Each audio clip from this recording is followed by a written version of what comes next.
C'était l'une des très belles histoires de la Formule 1, mais malheureusement le rêve s'est arrêté net en novembre 2022 pour Mick Schumacher. Le jeune pilote allemand de 24 ans avait pourtant réussi l'exploit d'intégrer l'une des écuries participant au championnat du monde de course automobile le plus prestigieux de la planète, mais ses résultats n'ont pas convaincu ses patrons de le garder. Après un début de carrière très prometteur, le fils de Michael Schumacher suscitait beaucoup d'attention et la pression était énorme sur ses épaules tant son nom de famille est un symbole pour tous les amoureux de Formule 1.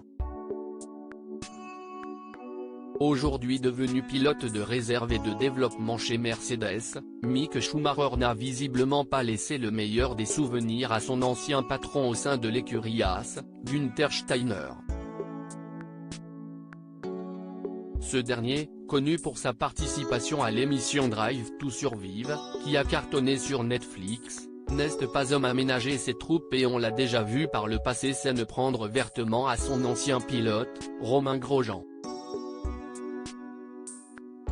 L'Italien de 58 ans, qui a connu beaucoup de choses dans sa vie, a décidé de sortir un livre, subtilement intitulé Surviving to Drive et dans lequel il évoque sa relation avec le fils de Michael Schumacher et notamment les erreurs de pilotage qu'il a pu faire au cours de leur collaboration.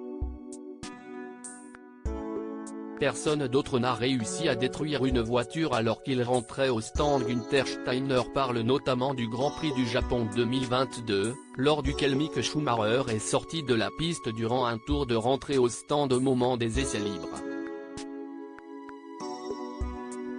Une faute que n'a toujours pas digéré le patron de l'écurie Haas.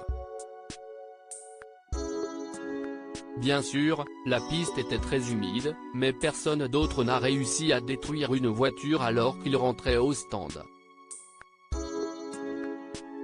Je ne peux pas avoir un pilote dont je ne suis pas sûr qu'il puisse conduire une voiture en toute sécurité lors d'un tour lent. C'est tout simplement ridicule. Combien de personnes pourrions-nous employer avec 700 000 $? Se demande-t-il, toujours aussi remonté envers son ancien pilote.